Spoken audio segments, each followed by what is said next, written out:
None of the content on this or any episode of the Kratom Science Podcast and Kratom Science Journal Club, nor on any of the pages of KratomScience.com, should be considered medical claims or medical advice.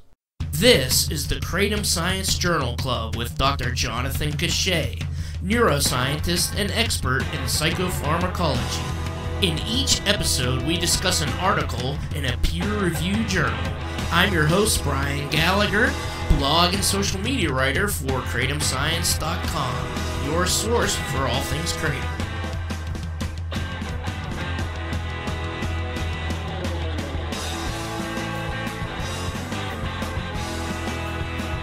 I didn't write the title in my notes. No, this is called Real-Time Monitoring of Dopamine Release Evoked by Mitragynine parentheses Kratom, and insight through electrochemical sensor. Now the title, it's kind of a mistake because they're calling Mitragynine Kratom, and what we've gone over many times is Kratom is a entourage of many alkaloids. So this is just Mitragynine, but I'm sure that was just shorthand. I'm sure they know that. This is out of... That's a good point, though, for sure. Yeah.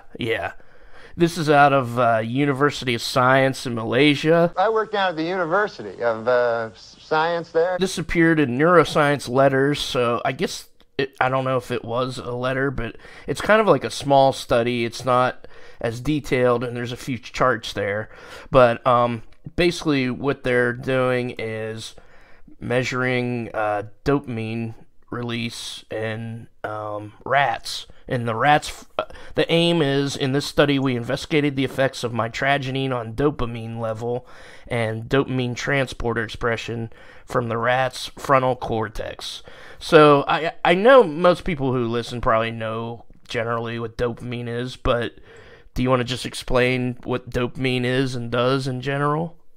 Yeah, sure. Dopamine is one of the primary catecholamine neurotransmitters, and it's typically involved in like motivation and reward.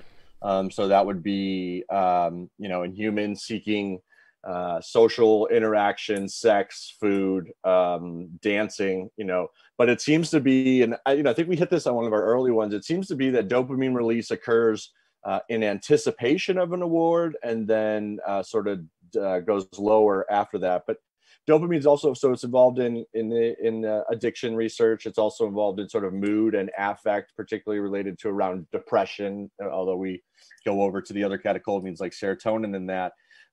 Also interestingly involved in movement disorders. So like Parkinson's results from the death of dopamine neurons in a substantia nigra. It's a particular brain region, and without that, they sort of lack the ability to do coordinated movement. I'm sure everybody's at least heard dopamine, but it is a broad neurotransmitter involved in a number of behavioral and psychological functions.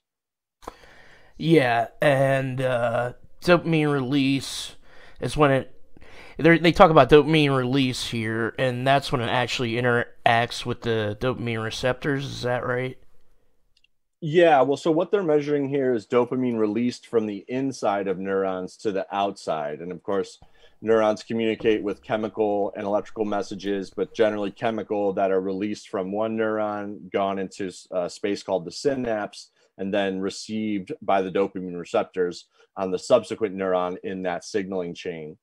So when they mean released, they're saying they're measuring, and really what they're measuring in this particular thing with this electrochemical sensor is a change in the electrical balance or imbalance between the inside of the neurons and the outside of the neurons that then they attribute to additional dopamine being released from inside the cell to outside the cell in that signaling chain.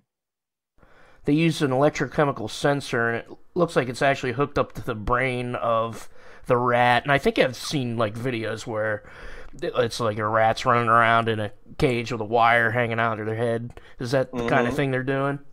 Yeah, Okay. Yeah, more or less that is it. They'll anesthetize the animals. They'll drill a little hole, or I've seen also too, like the whole top of the skull can be sort of popped off, and then that gives you a window into the brain. I have never done these sort of electrical probe studies very much myself. I mean, I think there's a long history, not a long history. There's a history of these being used, especially as it relates to dopamine and Parkinson's. So there are sort of like a, what do you call the thing that they put on the heart to keep it beating? Oh, pacemaker. Pacemaker. Oh, Yeah, cool. I was right.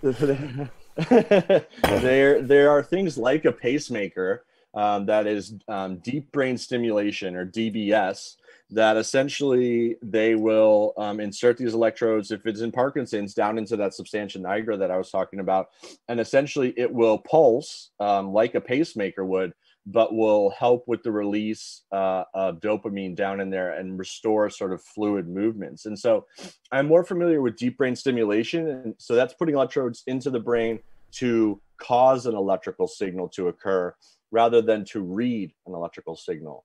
And that's what they're doing in this case. They're reading that change in the electrical gradient, or the electrical potential there. I think they do a fine job of demonstrating with the calibration curve that the changes in current that they are able to read are related to the dopamine concentration. It's a 99 or 98% correlation there. But I guess because I'm just unfamiliar with it, of these methods, I don't know how loosely one can be attributed. And I guess what I'm saying is, when we were watching zebrafish, there was a set of behaviors that we called erratic movements. And if there were more erratic movements, the fish was considered more stressed or more anxious.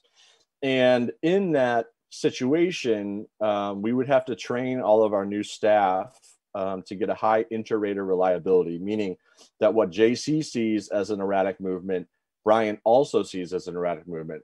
But of course, there's subjective differences there. And do you want to see 3 sharp turns and, have it last for 3 seconds, whereas I see 2 sharp turns and it lasts for 1 second?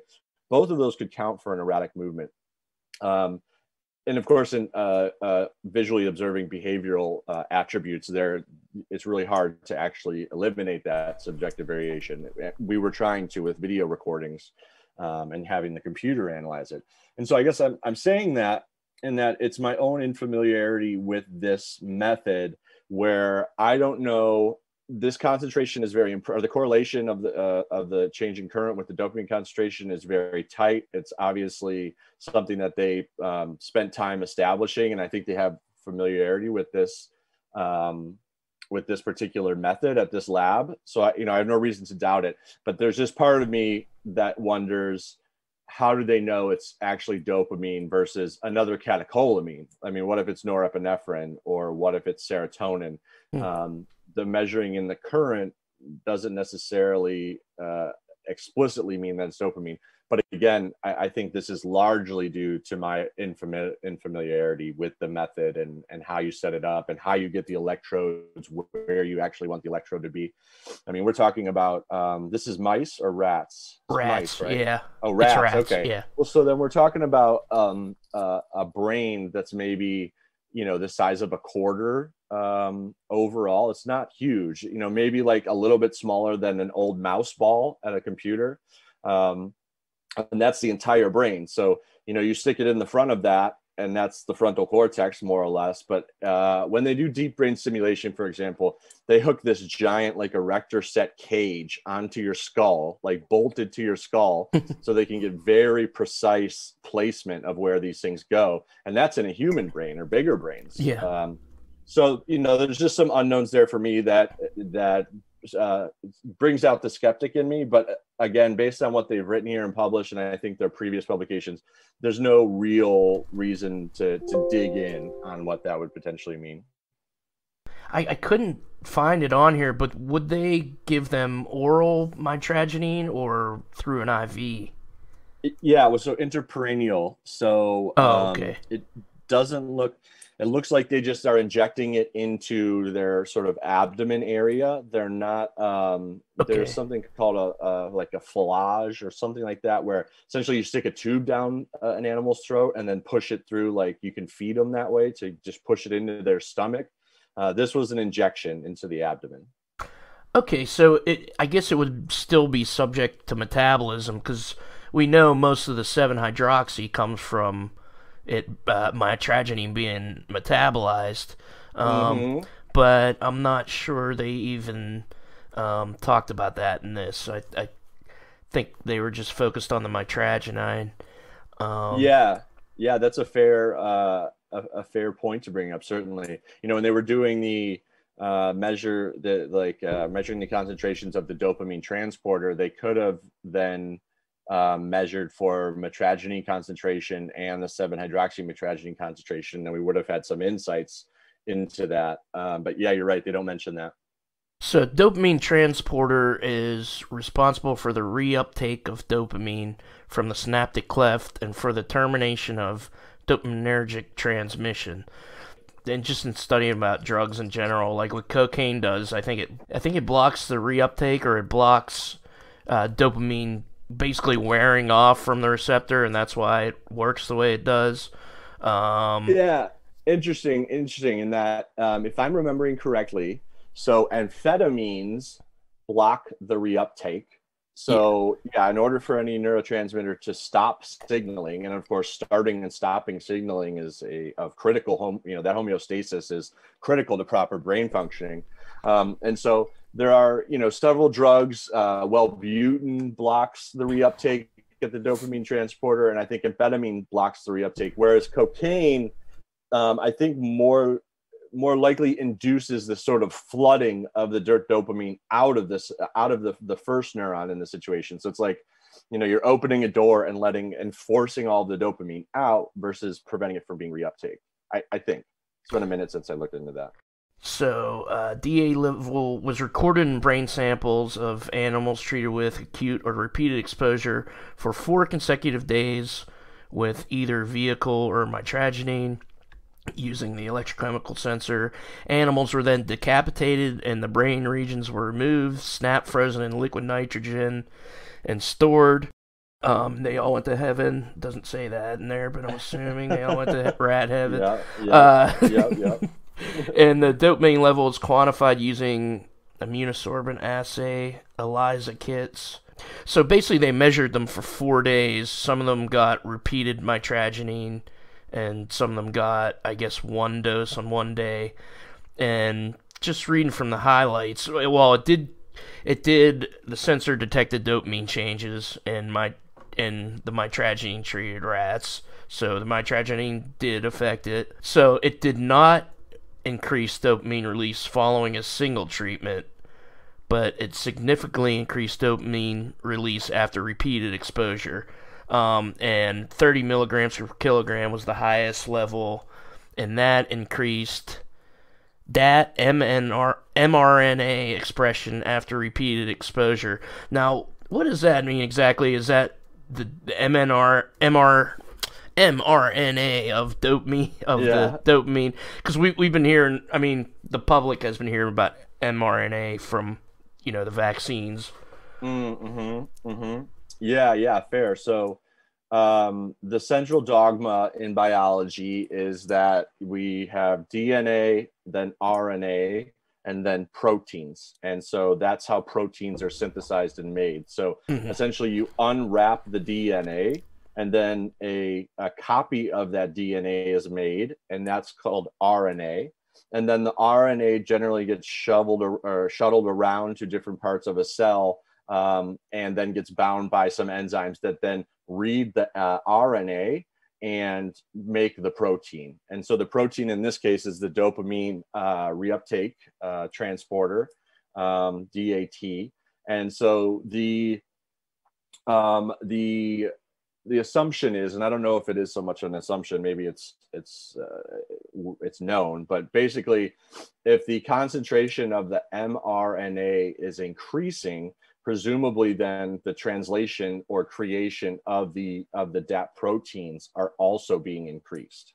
So there was two concentrations of mitragynine, 1 milligram per kilogram and 30 milligrams per kilogram. And I'm pretty sure that all of the animals were exposed for multiple days, but it was just whether or not they were getting 1 or 30 milligrams per kilogram. So it was a dose response. Significantly increased after repeated exposure of 30 milligrams per kilogram. Yeah, so the highest concentration given for the longest time is where they got statistically significant differences here. But what I will say, like if we're looking at figure 3, you can see that in day 1, and it's actually the black is the vehicle, so that's sort of a baseline. Oh no, this is against the mean. So basically, the black is they got their stomach poked with the injection, but there was no mitragynine in that injection. That's just a vehicle. So the blank shot. It's interesting to me just looking at the vehicles, though. You can see that they measured so this is, and this figure 3 is the current. So this is them measuring with the electrode. So on the first day, the animals that just got the vehicle, so the blank shot, they're relatively low. It looks like less than 0.5 of the picoamp current is measured. But then those same animals on day 4, their response in the electrochemical sensor is now up above 1. And so if you'll notice too, like looking at day 1 compared to day 4, in day 1, none of the animals, whether they got the vehicle, the mitragynine 1 milligram or the 30 milligram per kilogram, were above a 1 in the picoamp current measured. Whereas, the baseline in day 4 is now approaching 1.5. It's about 1, but about 1.5. And so there's just at least a 2-fold difference, maybe even a 3-fold difference in some cases on the dopamine response without the drug at all. And so I mentioned that because I was hinting at the beginning that it seems that dopamine and the rewarding effects of dopamine are sort of given in the anticipation of something rather than actually getting that something. And so I just wonder why all of the animals seem to have had an increase in dopamine signaling as measured by the electro sensor from day 1 to day 4. You see what I'm saying? It just is interesting to me, and I don't know if they necessarily address that fully. Yeah, I mean, because I was going to say, I guess the reason they give them a vehicle is so they all have kind of a similar, whatever, physical response to being in that situation, with or without. I mean, I guess that's kind of a general principle of these kinds of studies, but yeah, that's interesting. And it said though, it did not increase dopamine release following acute treatment. However, after repeated exposure, day 4, mitragynine significantly and dose-dependently increased dopamine release in the frontal cortex. Now, is the frontal cortex kind of important to where the dopamine action happens and is maybe most effective? No, well, presumably it's in that anticipation of reward type thing. So it's not, generally most addiction studies are looking at the nucleus accumbens, which is sort of a inner brain structure. It's not necessarily part of the, the outer edge in the front there, but the frontal cortex is generally where we think of like advanced cognition, planning, learning, associating different things. And that's why they were looking there. I mean, it's definitely a fair place to look. The biggest thing that had me confused about this, though, is if we're looking back at figure 3B, it looks like the mitragynine 30s and it looks like the ones that got the 1 dose are sort of almost the same as the vehicle. And then the 30s are lower. So they measured a less of a current change. But then when they measure dopamine concentrations with the ELISA, so that's like, literally taking the whole brain, messing it up, getting it just to its like principal components, and then you run it through, it's an immunoenzyme linked assay. Speaking of stuff that we've talked about because of Corona, typically the antibody tests are done with immunoenzyme linked assays, this ELISA type. Okay. And so they're seeing less current, after the dopamine release. And in fact, given that there's a scale difference here, and I guess it's just the data visualization nerd in me is looking at these scale differences. It would have been much better if they kept the scales of 3A and 3B the same.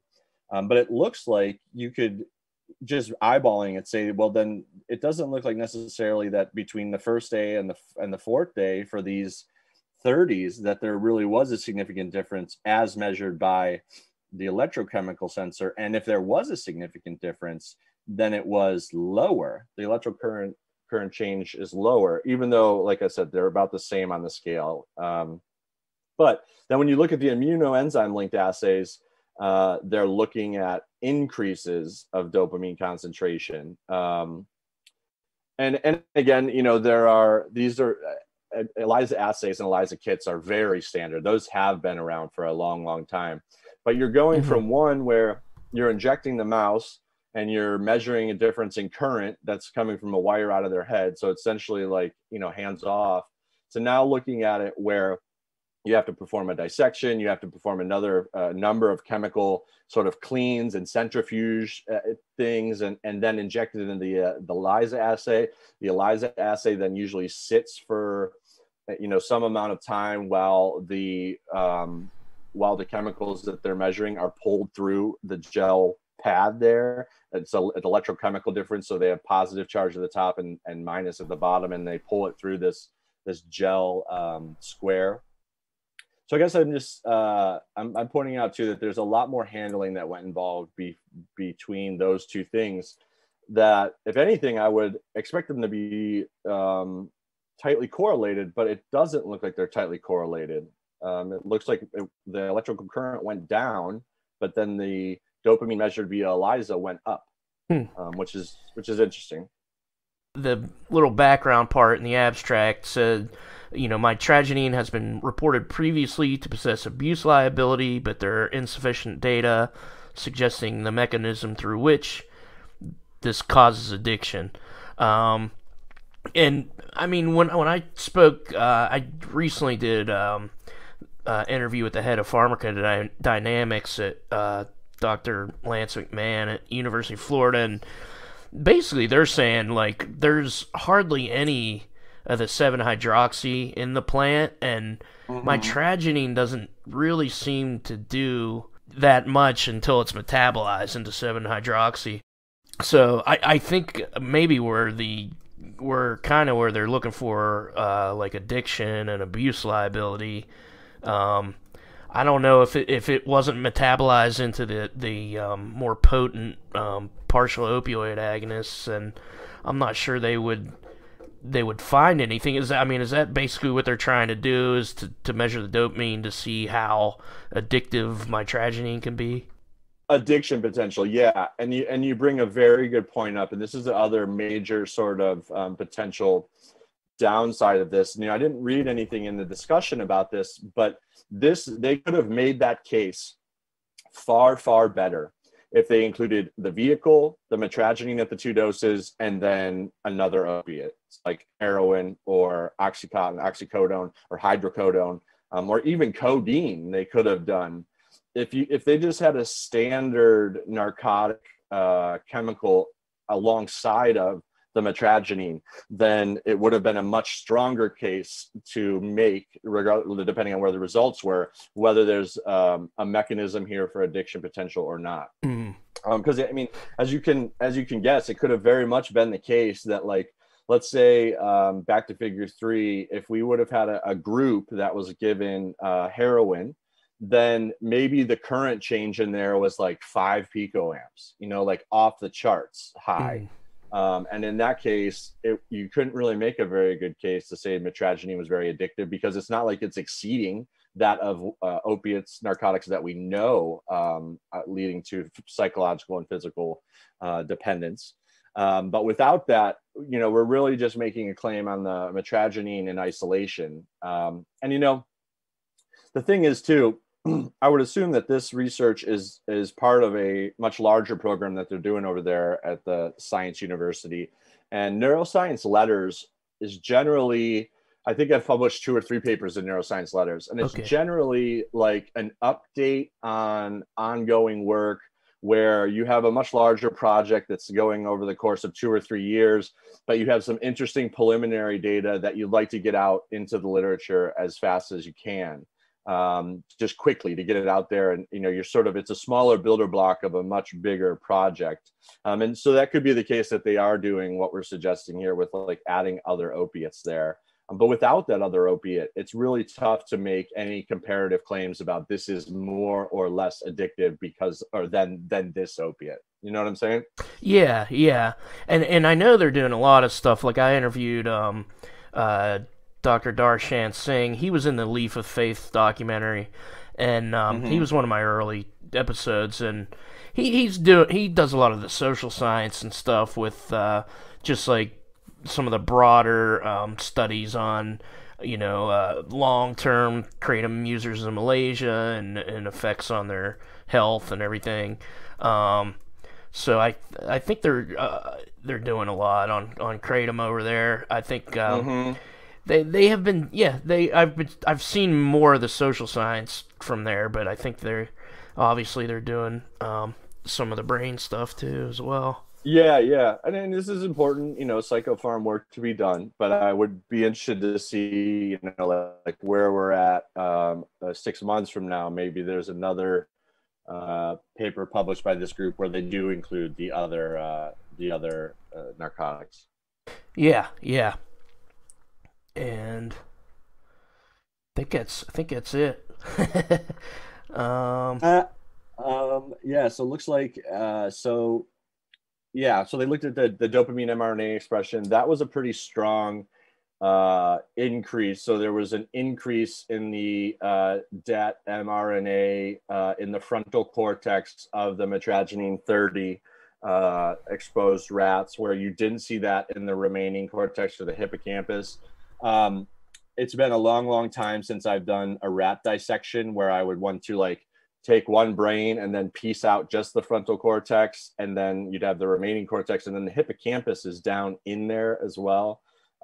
So there, you have to have a skilled surgical blade in order to get that dissection from the same brain. But it looks pretty convincing that there was an increase in the frontal cortex of that dopamine reuptake inhibitor or reuptake transporter. So yeah, I think overall the combination of the electrophysiological sensor paired with the immunolinked assays, the ELISA kits, and then with looking at the mRNA expression, this was all work that we did do with the zebrafish, except the zebrafish brain is about the size of a booger, so it's a lot harder to separate different regions of that without microscopes and fluorescent proteins. But the combination of all three of those together does make for a solid platform in which you can look at things like addiction. It would be, the other interesting thing is if they did a condition place preference test. So if we had a behavioral endpoint to match with these molecular endpoints and genetic endpoints, that could potentially strengthen the claim. Because it could be like, let's say that if there was condition place preference and none of them showed a preference for the area in which they're getting the mitragynine, the claims of addiction would be a lot harder to make. They're essentially, I would say too, even it would probably be more accurate to say that this is more about physiological dependence than it is about addiction. Yeah, I was just going to bring that up, and I had a note about that too. That's the one other note that I found. Somebody online, because I follow a lot on Twitter, I follow a lot of the pain patient advocates, and somebody called it the substance exposure causation theory for addiction, which that sounds like it's an official theory. It does sound official. But that's the use of the term addiction is kind of weird because it's defined now in the Diagnostic and Statistical Manual of Mental Disorders as a drug habit that you can't quit or you won't quit even though it keeps causing negative effects. So that's more of that. So that term is more of like a human psychological thing, and I guess I wonder if in accordance with that, if we're testing it on rats, you should say, does it cause physiological dependence Right, or even right, psychological dependence instead of right. addiction? But I don't know if they might have the same standards in other countries. I assume it would be worldwide standard for these terms, Yeah, but yeah, certainly. And I think so. That's what they're looking at. They're looking at physiological changes based on the presence or absence of a potential drug or yeah. a compounds. Yeah. So, um, I think the other thing too, in the way that this is teed up, is that they're trying to look for mechanisms that could potentially lead to this. And I mean, it's no you're not going to win a Nobel Prize for saying that increases in dopamine activity are related to addictive chemicals, addictive behavior. But I think that it's a good first place to look. If they included the behavior, then they could say something about psychological addiction, but this is more like physiological dependence. And of course, the